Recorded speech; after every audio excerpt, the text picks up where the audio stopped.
Okay, welcome everyone. Eugene here, Hughes Motorized. All right, I've got the El Cheapo Deluxe $87 Flux core welder. It's called a MIG 130. It's not a MIG. It doesn't use gas. If you are on an absolute budget and you want to weld, you want to start off cheap, get you one of these here. I'm going to unbox it. I'll go over it with you and then some suggested accessories. But at the bare minimum, you can go with this here. If you have maybe $600, I recommend get you a Hobart handler and use the flux core wire on that. And then if you get a few extra dollars, you can go ahead and add on, get the bottle for the argon gas, what they call 75-25 gas, and the like, and the consumables and a cart. The Hobart handler welder is $140.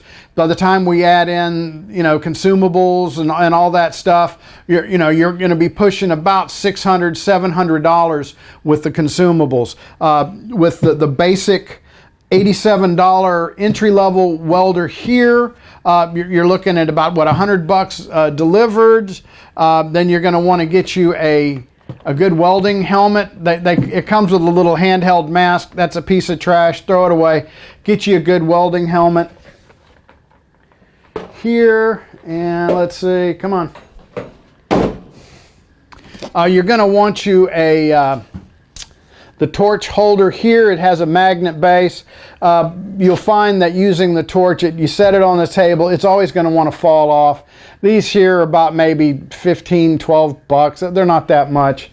Well worth it. Highly recommended you get one. Get you one of these little welding chipping hammers here. That's good. You're going to use this for cleaning off slag and the like. One thing I don't have with me here, I've ordered it to go with this welder here, is a product called splatter spray. You're going to spray that around the area that you're going to be welding, and that'll help keep there's a residue that you get from the flux core wire, as well there's the splatter that you're going to get that's just inherent with your unshielded, the ones that don't use a shielding gas. You're going to get a good bit of splatter. So you're going to want to be cleaning your welds up. Get you a nice little welding hammer here, okay?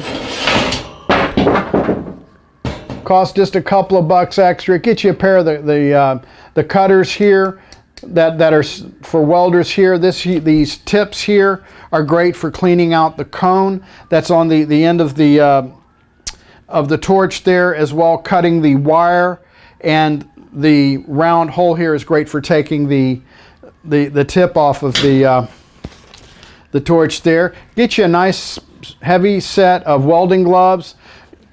Super cheap leather gloves will get you by in a pinch, but hey, these here don't cost that much. I'll put links down below on the video in the description for these items here. Your flux core welder will come with some wire. It's pretty much useless. Chunk it. You can use it in an emergency here. Go ahead and buy you some good Hobart, Lincoln. I like the Blue Demon here. I'll leave the link down below for you where you can buy this here. These here are, forgive my old eyes here, this is a 2-pound spool. You want to get the 2-pound spool to go with these smaller welders here, okay? So let's go ahead and open this bad boy up here. And coming up, next video will be how to use one of these bad boys here and what sort of results you can expect from one. You've got, this here's what protects your eyes in welding. You're supposed to hold this sucker and then throw this piece of junk in the trash. I'm telling you, okay? It's useless. It also comes with a chipping hammer and a brush. It's pretty much useless. If it's all you got, yeah, you can use it. That'll help knock off some slag. The brush will help clean some things up. But okay, so you've got your ground clamp here. It's a fair ground clamp. It's not very heavy duty, but it will work. It will certainly do the job. Here, and we're about 1 foot, 2 foot, 3 foot, about maybe 4.5 foot on your ground clamp. That means you got to keep your welder here that close to your project. We've got the torch here. Now this one here does come with a little bit of a hanger that if you've got a place where you can set it here, where it'll hang on there. So it's better than nothing.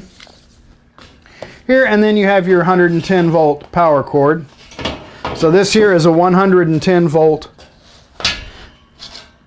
welder here. Okay, so you've got your on-off switch here. You've got your high and low, your minimum and maximum setting, and then you've got your power level 1 and 2. So you have about 4 power settings on this here. This states 130 amp. You got a little bit of more power with this than you do, say, the Harbor Freight cheapo one, which I think is a 90 amp. Okay, so to open the bad boy up, you've got these little, got this chrome little tab here, and you'll just pull up on that, and then the top will lean towards the front of the welder. So there we've got the, let's see here, I took it out here. We have the handle here that will go in there, and I'm sure we've got the screws. We've got a spool of the flux cord wire, which I'm sure is just the most craptastic wire you'd never want to use. Like I said, save it for emergencies only, something that's not going to be mission critical. Okay, well, let's go ahead and fire this baby up and see what we've got here. Okay, so you've got the post here where your wire is going to go onto it. Let's go ahead and put that onto it. Now you've got the wire that will go off this way here, as opposed to going off this way here. So looking down at it, you want the wire to feed counterclockwise to where it's going to go here into the feed mechanism.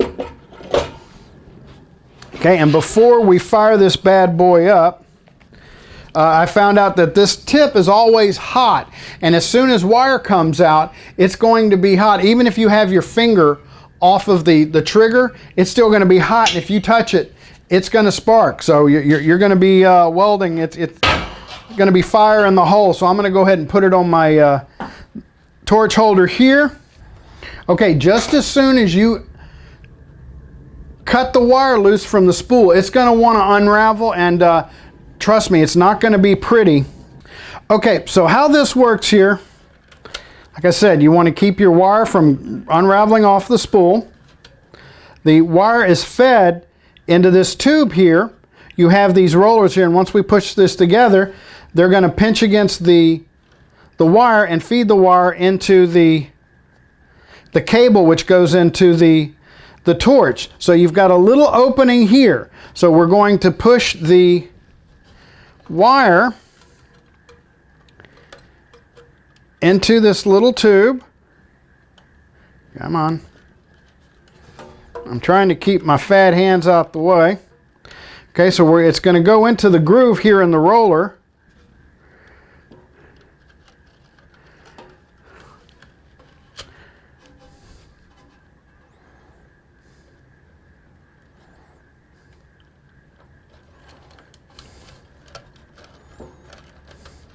And I'm just going to feed it by hand. All right, so I know I've got that there.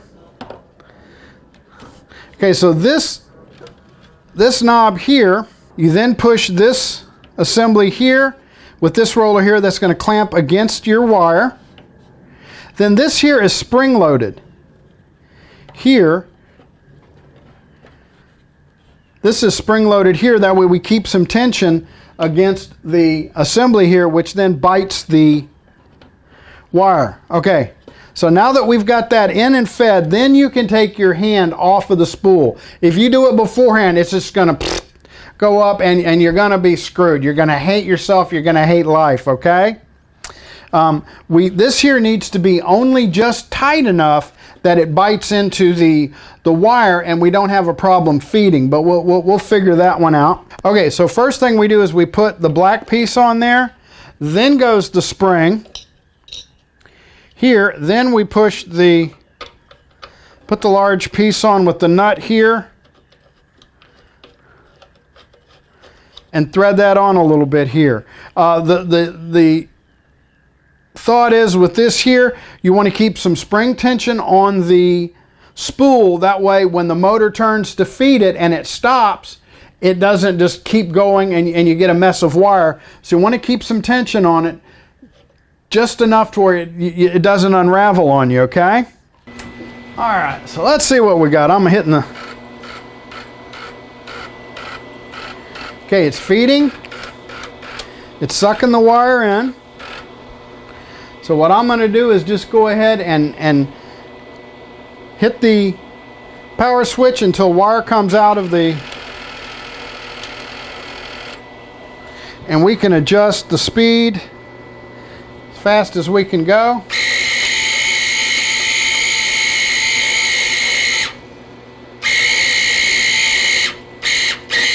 There we go, we got wire out. And what I'm going to do here is just test and see if I've got just enough tension, I think by feel. Okay, so I'm pushing against here, and as I give it the gas, I pull on the trigger here, it's pushing. So I've got plenty of tension on this here. So let's go ahead and cut it. And let's see if we make some sparks.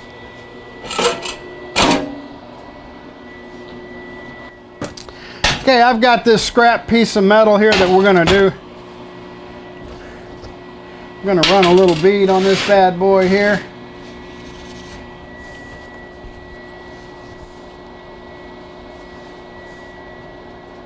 If I was running just my MIG, I'd just wear the one glove on my left hand, but since this here is flux core, it's going to spatter. Let's go ahead and get the clamp onto this piece here. All right, I've got the wire just barely sticking out. Now, I am not touching the trigger here at all, so watch. See, you're going to get a spark out of that thing, okay? So let's see what we got here. Looks like we're ready to go.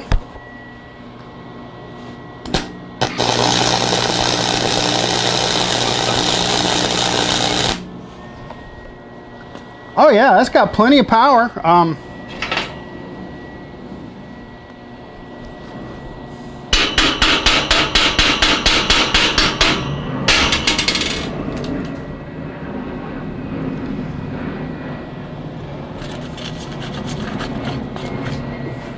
All right, so let's go ahead and lay another little bead on it here.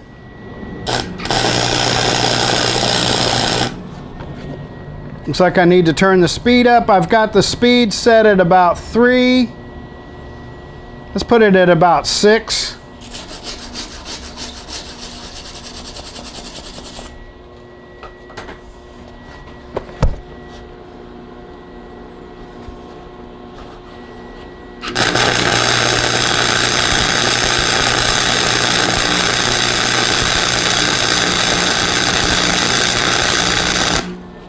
Okay, this here is 3/16 inch thick steel. So yeah, this here's a keeper. It's a good welder. You just have to learn how to dial it in, get your settings correct for the job at hand. I'm going to give it a thumbs up. Check the link down below. I'll show you where you can get one. I'm going to show you coming up in the next few videos here how I'm going to use this to build some motorized bicycle frames, some gas tanks for it and the like, and do a good bit of fabricating using this here as well. I will do a comparison between this and my MIG and my TIG, as well compare between this and brazing. When I first started, I brazed a lot of my frames, and hey, they held up with brazing. You just got to know what you're doing. Learn your tool, master your tool. You can make it work. This is a great deal, 87 bucks. If you like the video, give me a thumbs up, click subscribe. I want to thank you for watching. Y'all come back now, you hear?